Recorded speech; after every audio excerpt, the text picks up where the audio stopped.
Hello, good day viewers.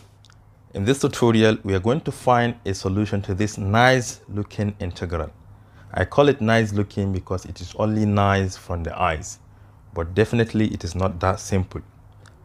We're asked to evaluate the integral of the square root of 2 minus x squared dx. So how can we even start? Let me give you 3 points. These are the points we're going to apply. If the argument is written in terms of a squared minus x squared, where a is constant, then for our substitution, it should be x equal to a sine theta. If you have the argument to be a squared plus x squared, substitute x with a tan theta. But if x comes before the constant, you have x squared minus a squared, you should substitute x with a secant theta. So which one do we use here? Our situation is similar to this one. The only difference is that our constant is not raised to the power of 2. But we can express square root of 2 to the power of 2 as 2, right? So we are going to apply this. So let me clean all this. So our argument is in the form of the square root of 2 all squared, because it is the same thing as 2, then minus x squared. Therefore, we are going to substitute. So we're going to say let x equal to a, which is square root of 2, then sine theta. All right, this is very important equation. We are going to use it throughout. So in this equation, I want to use it to find the angle, also find cosine of theta, also use it to find the first derivative. Okay, let me start with the first derivative. If you differentiate the left hand side, you have the x. The right hand side, this is constant. If you differentiate sine theta, you have cosine theta. So I have root 2 cosine theta. This is also very important for our substitution. We're going to take it back into this equation. Then again, I want to use the same equation, this equation. Let me copy it. I want to use this equation to find the angle, also find cosine theta. So what is going to be the angle? If you divide both sides by root 2, you have sine theta is equal to x divided by square root of 2, which you can rationalize. Let me write it as sine theta equal to, if you multiply the top and the bottom by root 2, you have root 2x divided by 2. This is also a very important equation. We're going to use it for substitution. And from here, you can find the angle, which is equal to sine inverse of root 2x divided by 2. Another very important equation. All right, so this is the equation I want to use to find cosine theta. Remember, from our right angle triangle, let me draw it later on. I will take it down. If this is the angle, sine depends on the ratio of the opposite and the hypotenuse. So our sine theta is equal to root 2x. So the opposite is root 2x divided by hypotenuse, which is 2. So what will be the adjacent? It is going to be the square root of the hypotenuse squared, which is 2 squared 4, the minus the opposite squared, which is, if you square this, you're going to obtain 2x squared, right? 2x squared, which implies that cosine theta, let me write it here, cosine theta, which is equal to the adjacent 4 minus 2x squared divided by the hypotenuse, which is 2. Another important equation. So we have all this. So let's begin by back substitution. Originally, this is what we have. Let me copy it as well. So this is what we have. By substitution, this becomes the integral of the square root of 2 minus x squared. But we have let x to be equal to what? Root 2 sine theta, root 2 sine theta. So we have root 2 sine theta all of this squared. But dx, we are multiplying by dx. dx is equal to root 2 cosine theta. Root 2 cosine theta. Root 2 cosine theta. Okay, we're supposed to have d theta, right? So I should have written d theta here. We should have d theta right here. All right. So if you expand this, you're going to obtain 2 sine squared theta, right?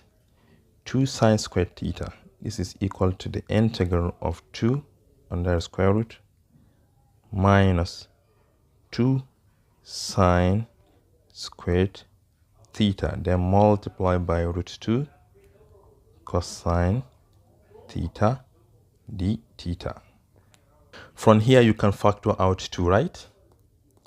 So we have the integral of the square root of 2 in the bracket. We have 1 minus sine squared theta because we have factored out 2. Multiply by root 2 cosine theta d theta. I don't want to miss any step. You know, from one of the trigonometric identities, sine squared theta plus cosine squared theta is equal to 1. That implies that the whole of this will be equal to cosine squared theta, right? So we have the integral of 2 under the square root multiplied by cosine squared theta multiplied by root 2 cosine theta d theta. Square root of cosine squared theta is just cos theta, and square root of 2 remains square root of 2. So this becomes the integral of the square root of 2 multiplied by cosine of theta multiplied by root 2 cosine of theta d theta. This is equal to the integral. This time this is 2. This time this is cosine squared theta. So we have cosine squared theta d theta. Can you see how simplified it is? So from here, what is cosine squared theta? Remember, from double angle for cosine, this is equal to cosine squared theta minus sine squared theta. But sine squared theta can also be written as 1 minus cosine squared theta, right? So therefore, cosine 2 theta is equal to cosine squared theta minus 1 minus cosine squared theta. I know I can write it directly, but I want to show you all the steps. This is equal to this plus this, because this minus will turn this to positive. We have 2 of this cosine squared theta, 2 cosine squared theta, then minus 1, right? This is cos 2 theta. So we want to make cosine squared theta the subject. So let's add 1 to both sides. So we have cosine 2 theta plus 1 equal to 2 cosine squared theta. You divide both sides by 2. Finally, you can see that cosine squared theta is equal to cosine 2 theta plus 1 divided by 2. The essence of all this is to substitute cosine squared theta with cosine 2 theta plus 1 divided by 2, which you have here from our main integral. So let me just copy this. So I have just copied that.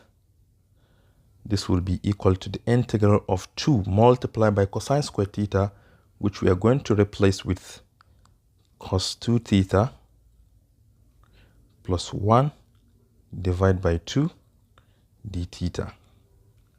2 will cancel 2, so we have the integral of cos 2 theta plus 1 d theta. So now we are free to integrate. If you integrate this, you're going to obtain sine 2 theta, right? We're going to integrate them term by term. So we have sine 2 theta. Then you divide by the derivative of the inner function. You're going to apply chain rule. If you differentiate 2 theta with respect to theta, you have 2. Then plus you integrate this with respect to theta, it becomes theta. So this is what we have, plus the constant of integration. So let me simplify this a little bit. You know, this is the same thing as 1 divided by 2 multiplied by, this is a double angle for sine. So it can also be written as 2 sine theta cos theta, right? Then plus our theta plus the constant of integration. This 2 will cancel this 2 automatically. So what we have is sine theta cosine theta plus theta plus the constant of integration. But remember, earlier our function was in terms of x. So we are going to back substitute. What is sine theta? What is cosine theta? And what is theta? They are all here at the top. Sine theta, cosine theta, and our angle. That's what we are going to substitute back. So we have them here. And this is our final result. Let me copy it down here. This is our final result. All we need to do is to back substitute. What is sine theta? It is equal to root 2x divided by 2. So let me even write the integral of the square root of 2 minus x squared dx is equal to sine theta, which is root 2x divided by 2, right?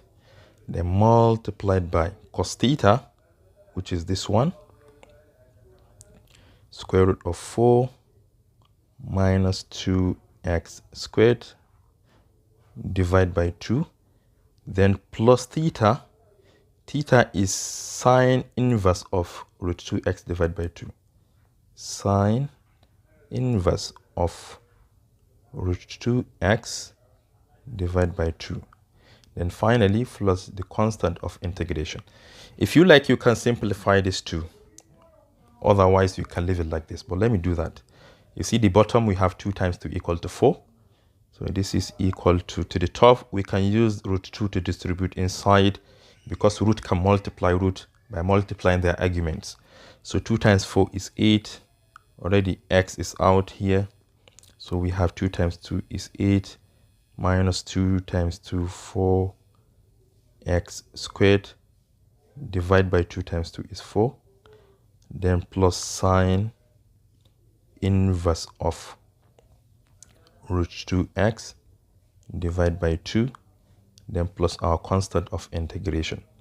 So finally, you can see our solution. The integral of 2 minus x squared dx is nothing but x root x minus 4x squared divided by 4 plus sine inverse of root 2x divided by 2 plus c.